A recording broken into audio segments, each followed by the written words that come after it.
Hey guys, welcome to our channel. In this video, you will learn the Brevo automation tips and tricks.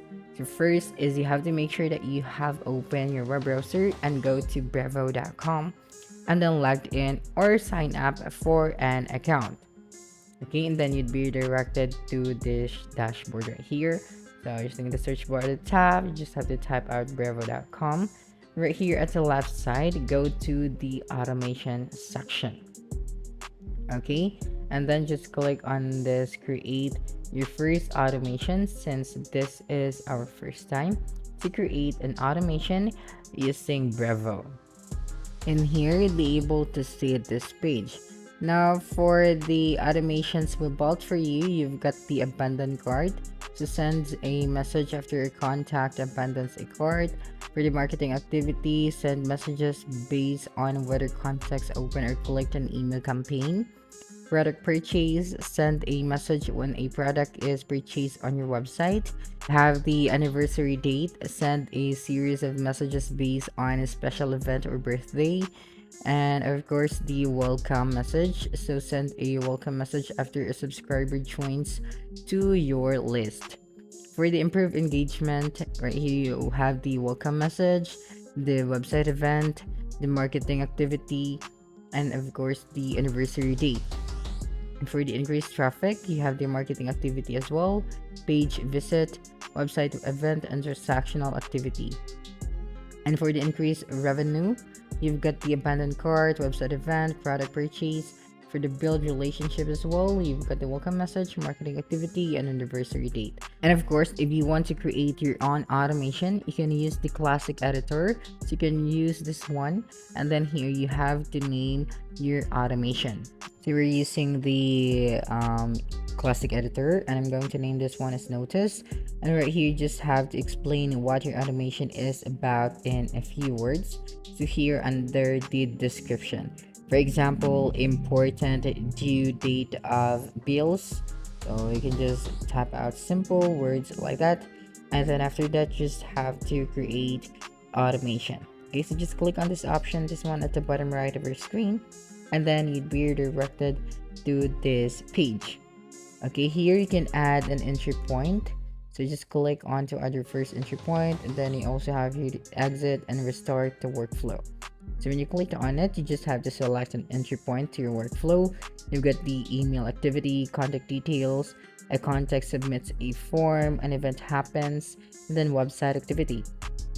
For example, for the email activity, we've got the email marketing activity, transactional email activity. So when you click on it, right here, you can start this workflow whenever contacts. So if you don't have any, you can create a new campaign. So you just have to click on this option, and then another tab will open and you'd be redirected to this page where you can create your email campaign. Okay, so you have the regular and the A/B tests. Okay, so you just have to name your campaign. So let's go back right here and then add an entry point. So let's try another one. For example, for the a contact submits a form, you can create a new form. You just have to click on this like once again. Then when you go to the contact details, you've got the anniversary. You just click on this add a new date. So when you click on it once again, so let's try to fill out this one right here. So for example, you want to go ahead and when a contact visits a page, so you can fill out all of these important details. For example, for this one, I'm going to show you for the email activity. And go to the transactional email activity, and then right here we are going to create a new template. Okay, so if you don't have a template yet, so you can create it. So right here you just have to create the name for your template. So I'm just going to create a simple one. For example, important notice, and for the subject line, I've got the important notice right here. You can also add a personalization. For the preview text, I'm going to type out important notice as well. And if you would like to change the sender or add a new sender, just click on this option, and then in this section you can add a new sender. Okay, so from name, from email, so you can do that. And then now you can also show the advanced settings. and then fill out this information, but all of this are optional, so if you want to do that, just click on it. And then after finalizing everything, just click on the next step option, this one at the top right hand corner of your screen. And here on the layout, you can choose your layout. Right here you've got the default template, you also have here the template gallery, so you've got different choices. So for this one, I'm just going to select a very simple one. Okay, so you've got different choices that you can use, and for this video I'm just going to select this one right here for you to get the basic idea of this video. So just wait for a couple of seconds. Right here you can customize this template and add your elements, even your logo. You can add your own text right here.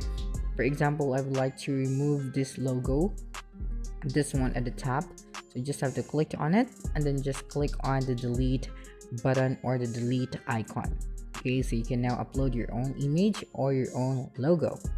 And then for example, I'm just going to use the same font style for this one, but I am going to change the text. Okay, so for example, important notice, since that is the name of our template. And then if you want to add more images and change the background image for this template, you just have to click on it and then upload your own file or add your own image. Okay, so after finalizing everything, just have to click on the three dots right here, and then you can save this one. Okay, and then save this as PDF. You can also send a test email if how would this one look like. So you just have to type it right here, the email of your recipient. Okay, so once the test is done, you just have to click on the X icon. You also have here the mobile view if you want to know or preview the mobile view, and then after that just click on save and quit. Then after that, you will then just have to click on save and activate option, this one at the top right hand corner of your screen. And then when we go back to the automation section, we would be able to see here the campaign or the automation that we have created. So you have here the active section, the pause section, and the inactive section. Okay, so you'd be able to see all of that important details or important work that you have created. And then if you want to create a new automations, just click on this create an automation section, this one at the top right of your screen. So those are the important basic things that you need to know about Brevo automation. So that's it for this video. If you think this video helped you solve your concern, please subscribe, like this video, and leave a comment below. Bye.